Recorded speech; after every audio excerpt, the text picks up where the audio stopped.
El caso viral de los restos humanos encontrados en la casa de Gustavo Cerati. Ella lo seguía esperando hace una semana. Una oscura historia que nadie esperaba y que conmociona a toda Argentina. Se trata del hijo de la dueña de la casa donde fueron hallados los restos de... ¿A quién enterraron allí? ¿Quién es el culpable? Christian Graf es el principal sospechoso. De hecho, tuve una situación con él en el baño. Él intentó... Un misterio profundo que comienza a resolverse. Christian Graf no tenía relación ni vínculo con la víctima. El cuerpo cuando trajeron a la tierra. 40 años después. Y es que esta fuerte historia ya está rondando por todas partes y aquí te vengo a explicar en orden cronológico qué es lo que ha sucedido hasta este momento. Cosas y revelaciones muy oscuras que les van a dejar la piel de gallina. Todo inició el 20 de mayo de este año 2025 en una obra en construcción del barrio Coglan en Buenos Aires, Argentina. Fue en este lugar donde se encontraron unos restos óseos humanos. Esto se hizo muy mediático rápidamente porque este terreno corresponde al lugar donde estuvo la antigua casona que habitó el reconocido músico Gustavo Cerati entre 2001 y 2003. Esa propiedad había sido alquilada por el cantante y se la había rentado a su última dueña, la artista plástica Marina Olmi. Hace 2 años ese terreno fue vendido a una constructora para que derrumbaran toda esa construcción antigua y hacer un nuevo edificio. Pero fue en este momento donde todo cambió y nos trae a este punto tan fuerte. Durante las excavaciones posteriores a esta demolición de la casa, los obreros hicieron el inesperado hallazgo y fue en ese momento cuando los obreros estaban haciendo esas excavaciones que una parte del terreno colindante se desplomó. Parte de este terreno lindero se desprendió junto a la medianera, dejando al descubierto el cadáver dentro de una fosa. En una de esas, cuando palean, se abre como un hueco y cae el resto de los restos óseos hacia nosotros. La policía confirmó la naturaleza humana de los huesos que fueron encontrados junto con objetos personales como un reloj, que más adelante es una de las pistas más importantes en este caso. Preliminarmente se dijo que estos restos formaban parte de un hombre de entre 20 a 21 años y que probablemente estaban ahí desde los años 90 enterrados. En ese momento, cuando la información se filtró a los medios de comunicación, se empezó una narrativa como dando a entender que Gustavo Cerati quizá tenía algo que ver. Inclusive en redes sociales se mencionaba, ¿será que su música dejaba pistas? ¿Y si las canciones de Gustavo Cerati realmente nos estaban ocultando un crimen? Con letras donde decía otro crimen quedará sin resolver. Así fue como esta narrativa se empezó en las redes sociales, alimentado de lo que decían en las noticias de Gustavo Cerati y de esa sospechosa y oscura casa. Fue hasta entonces que se aclararon las fechas. Según se supo, Gustavo Cerati vivió ahí entre 2001 y 2003, mientras Marina, la dueña, se encontraba residiendo en España. Y fue cuando se empezó a tener más claridad de este caso. Comenzaron las tareas de demolición el 20 de mayo pasado. Pertenece a la casa lindera que está justo a la izquierda de este chapón negro que tapa la obra en construcción que se está realizando y que en el momento de las excavaciones cae hacia la casa que habitó Gustavo Cerati. Los restos humanos pertenecían a la casa colindante, es decir, en el terreno donde estaba la casa de Gustavo Cerati estaban excavando, se derrumbó una parte de la casa colindante y fue ahí donde se extrajeron los huesos que estaban colocados en esa fosa, pero de la casa vecina. La fosa donde aparecieron los restos humanos era bastante chica, medía 1.20 metros de largo, 60 centímetros de ancho y 40 centímetros de profundidad. Lo que concluyeron los detectives en ese momento es que cuando enterraron ese cuerpo no tenían mucho tiempo y por eso no pudo ser una fosa tan profunda o más oculta, digamos. Fue con toda esta información preliminar que la Fiscalía Argentina inició las fuertes investigaciones. Y es que gracias a que este caso se empezó a popularizar muchísimo en redes sociales, la Fiscalía todavía prestó más atención y empezó a investigar más a fondo. Y aquí donde todo empieza a tener un montón de puntos de giro bastante fuertes que, como se los dije al inicio, nos dejan con los pelos de punta. A partir de julio se empezaron a realizar peritajes para determinar la edad del joven, la data de la muerte y la posible identidad de este fallecido. Empezaron fuertes los estudios y fue cuestión de 3 semanas después de incertidumbre que el equipo argentino de antropología forense completó la autopsia de los restos encontrados y revelaron que pertenecían a un adolescente entre unos 15 y 19 años. Y esta información que se reveló es muy fuerte también porque este análisis forense determinó que esta muerte había sido que había sido algo fuerte, algo extraño había sucedido ahí. Habían determinado distintas en varias partes de los huesos que ellos encontraron, que según por lo que se entiende por estos análisis se habían realizado con un o algún objeto punzocortante. Aquí es donde empiezan a surgir todas las preguntas. Por un lado, ya entendíamos que Gustavo Cerati no tiene nada que ver en este caso, pero por otro lado, ¿qué hacía ese cuerpo en esa casa colindante, en la casa vecina? Fue ahí cuando los medios empezaron a preguntar e investigar y determinaron o descubrieron que en esa casa vivía una señora que en su momento vivieron también sus otros 2 hijos. ¿Quiénes son ellos y qué tienen que ver con la persona que estaba ahí enterrada? Es que esto se pone muy fuerte. Consultar si pudiste hablar con la señora que vive en esa casa, que antes vivía con sus hijos, con sus 2 hijos, no están más ahí y hasta ahora no habría aportado ninguna información a la causa y su testimonio sería importante que esté porque este cuerpo estaría debajo de su casa. ¿Cómo llegó ahí? Seguramente hay alguien, tocamos el timbre y escuchamos ladridos de un perro. En agosto las autoridades se ponen a investigar todos los documentos de personas desaparecidas a ver cuáles encajaban con las cosas que habían encontrado ahí. Y es que aparte de los restos humanos habían objetos muy específicos como por ejemplo este reloj Casio que era muy popular en la época de los 80s, que traía como esta calculadora. También se había recabado este calcetín, un llavero naranja con una llave, un reloj Casio que ya les mencioné y una moneda que luego se determinó que se trataba de 5 yenes de Japón. Como les digo, eran artículos bastante específicos, lo que llevaron a identificar a la persona que estaba ahí enterrada. Se trataba de Diego Fernández Lima y esto se pone más fuerte. Se trataba de este adolescente quien tenía 16 años, aficionado a las motocicletas y quien había desaparecido en 1984. El 26 de julio de ese año él se despidió de su madre con normalidad, pues había quedado en ir a casa de un amigo y fue esa la última vez que lo habían visto. Diego simplemente le pidió dinero a su mamá para ir a la casa de un amigo cuyo nombre nunca dijo,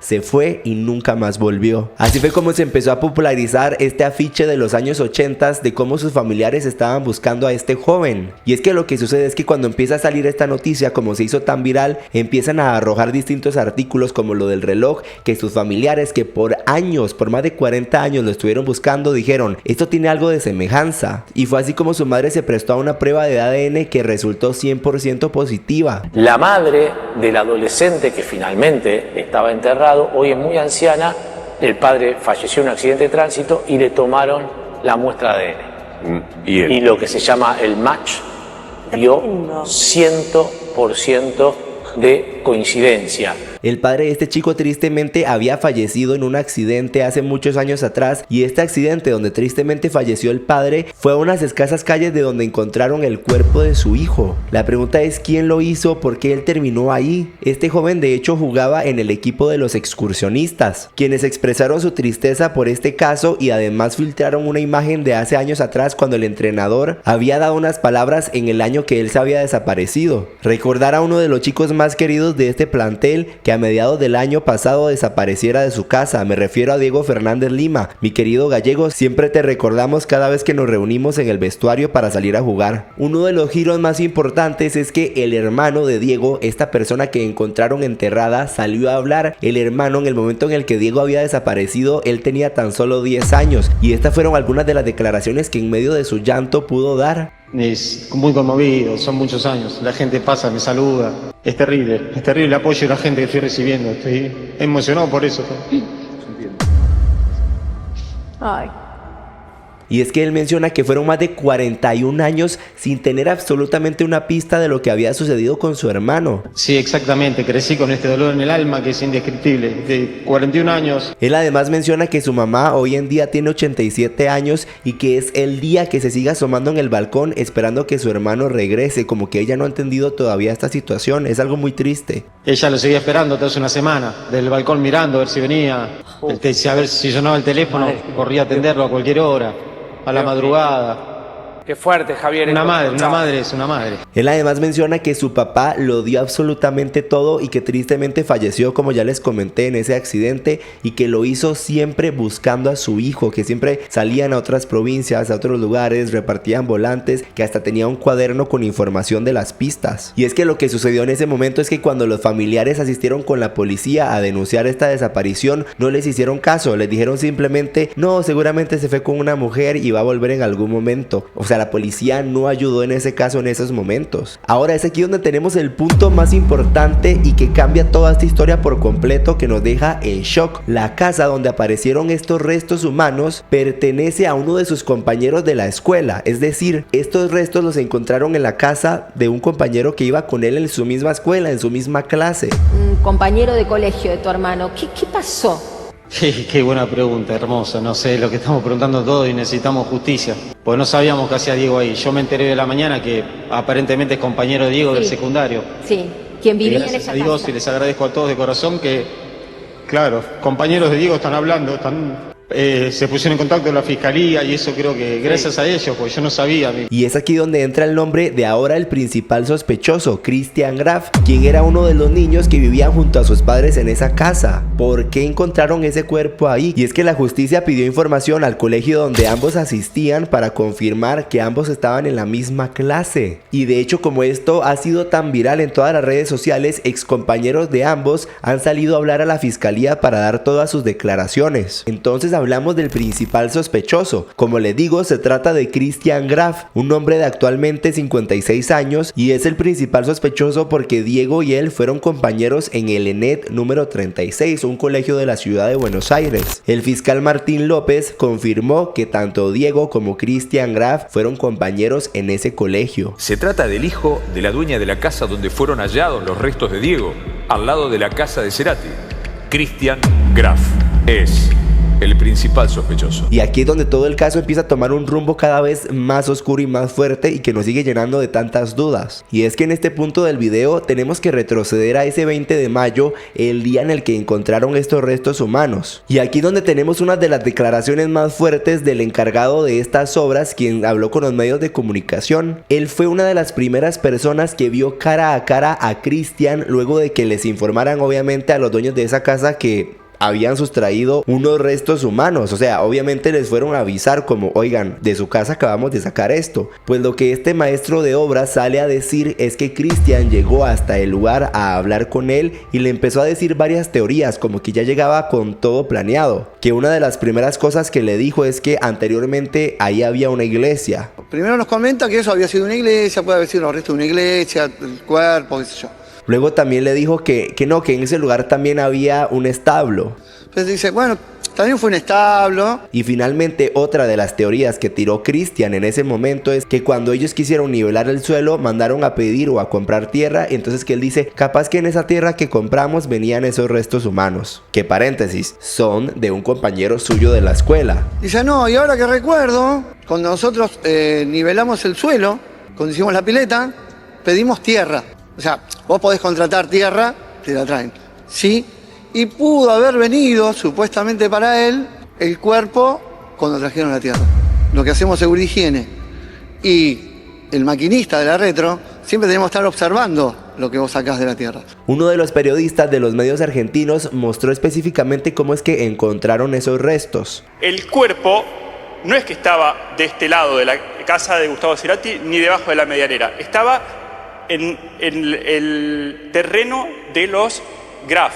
Lo que pasó fue que cuando empiezan a excavar debajo de la medianera, se hace como un socavón y ahí es cuando toda la tierra con los huesos pasan de este lado hacia el lado donde estaban los obreros. Y por eso ellos pudieron estar en contacto. Pero en ningún momento el cuerpo fue encontrado del lado de la casa donde estuvo Gustavo Cerati. Inclusive este periodista menciona que en esa casa obviamente sigue viviendo la mamá y que algunos vecinos han querido hablar pero por debajo, y que han mencionado que son personas que además de que se hizo todo esto público ya no salen de la casa. Me dicen que no los vieron más por la calle, o sea, optaron por una vida puertas adentro, con las persianas así bajas. Saltó todo este tema, ellos cerraron directamente todos los perfiles que tenían en las redes sociales también. Y definitivamente una de las cosas que más llama la atención es que ellos decidieron cerrar por completo sus redes sociales. Piden indagar por encubrimiento a Christian Graf, el ex compañero de Diego Fernández Lima. El fiscal lo acusa de haber buscado silenciar el crimen. Y es que ya Christian Graf cuenta con abogados, quienes de hecho ya hablaron con los medios de comunicación para decir que ahorita no hay ninguna imputación ni hay ninguna notificación sobre este caso. De lo que hay, por ahora no hay ninguna imputación,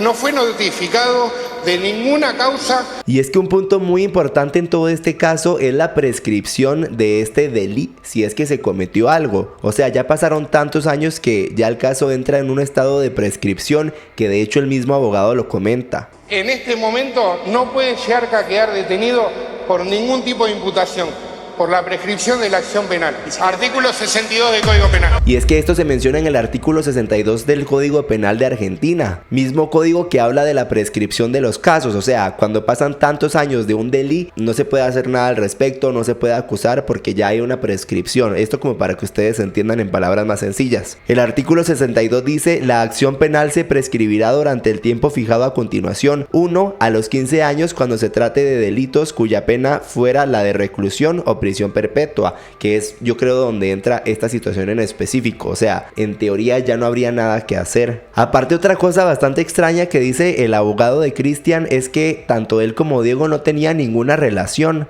Cristian Graf no tenía relación ni vínculo con la víctima. Y finalmente es cuando se confirma que Cristian Graf ahora sí oficialmente fue llamado por la fiscalía por el posible ocultamiento de datos. Entonces ya Cristian oficialmente asistió a la fiscalía a dar sus declaraciones ante toda esta situación bastante oscura de que un ex compañero suyo haya sido encontrado enterrado en su casa. Un punto importante es que el papá de Cristian también falleció hace unos años atrás, persona que también ha sido señalada públicamente de si tiene o tuvo algo que ver en ese momento. Y es que cuando Cristian estaba regresando a la casa de su mamá, o sea, donde se encontraron los restos, una periodista se percató que él era Cristian, le empezó a hacer preguntas, a lo que, si ustedes ponen atención, en algún momento muy confuso menciona mi papá. Ah, vos con vos estuviste, con vos estuve. Vos fuiste quien asesinaste a... Por favor. A mi papá. Pero... Ay, por favor. Perdóname. Ustedes fueron... Ustedes... No podés. Te presentaste, por favor. Bueno, pero el principal sospechoso sos vos, Cristian, el principal sospechoso. Dijo a mi papá. ¿Cómo lo dijo, Pampa? A ver. Algo que ha dado muchísimo de qué hablar porque habría mencionado a su papá en ese momento. Algunas periodistas dicen que lo que hizo fue como echarle la culpa, como decir a mi papá, que ya de por sí falleció, entonces no puede decir nada. Un poco extraña esta situación. Aquí donde tenemos otro de los puntos de giro más importantes en esta historia. Fíjense que un ex compañero de ellos dos que iba en la misma clase salió a hablar. Se trata de un camarógrafo de un medio de comunicación quien aprovechó, ya está dentro de los medios, para salir a dar sus declaraciones que son muy fuertes. El primero sale a pintar a Cristian como una persona más tranquila y a Diego, que fue la persona que encontraron enterrada, como que era el más mal portado de alguna forma. No, habría un nivel de conflicto. Pero no como que haya visto como que Cristian como que lo fuera provocado o algo, sino porque el otro era bastante... Más picante. Era más picante, exactamente. Era el picante, era uno de los... Había varios, pero era uno de los picantes. O sea, si vos tenés que decir que te acordás de Diego en el colegio, es que era un pibe picante. De esos Sí. que cuando estás en el colegio decís, no te metas acá porque es picante. Sí, no, era bastante picante, o sea, de hecho tuve una situación con él. Pero hay un punto horrible en esta entrevista cuando este ex compañero de ellos dos asegura que en un momento cuando él entró al baño en un recreo, Diego supuestamente lo habría intentado, y esta palabra que no puedo decir. De hecho tuve una situación con él en el baño, él intentó... Diego. En el baño, Diego Fernández. ¿Diego Fernández? Sí. Diego Fernández, la víctima de esta situación. Yo había ingresado al baño a hacer mis necesidades y él ingresa. Y bueno, yo estando en esa situación se quiso aprovechar de mí y yo no sé cómo hice, pero me saqué de encima. Y es una situación que la tuve como bloqueada. Otro dato importante es que dice que en todo este tiempo él no se había dado cuenta de la noticia hasta que recientemente estuvo como que viendo la cara de Cristian Graf, el principal sospechoso, y que él fue cuando empezó a conectar toda esta situación. Pero yo creo que en lo que hay que hacer énfasis es en esa acusación tan fuerte que él sale a decir de Diego, que al final terminó enterrado en la casa de Cristian. Y es que algunas personas han empezado a dudar de esas declaraciones. Inclusive él menciona en la entrevista que, o sea, sí fue su compañero y que en el colegio deben de estar revisar los registros de que él iba en la clase con ellos dos. Y es que aquí otro dato importante es que las personas, algunos testigos han dicho que tanto Cristian como Diego tenían una fascinación por las motocicletas, y de hecho algo que se percataron las personas es que si ustedes se meten a Google Maps pueden ver esta imagen de hace unos años atrás de esta misma casa, donde se puede ver que se tenía como un estilo de taller de motocicletas, confirmando esta versión de que ambos, o sea, los dos compartían esa misma pasión. Incluso hay una página de Facebook también donde se publicaban algunas fotografías. Ahora sorpresivamente también salió a hablar un ex compañero de ellos dos, quien supuestamente habría sido la última persona en haber visto a Diego antes de que se desapareciera. Él dice que se lo encontró y fue cuando le contó que él iba a ir a la casa de un compañero porque tenía que ir a hacer o a recoger algo de unas tareas. Esa fue la excusa que le mencionó Diego en ese momento, antes de haber sido visto por última vez. Me voy a la casa de un compañero que tengo que ir a pedir unas tareas, me dijo.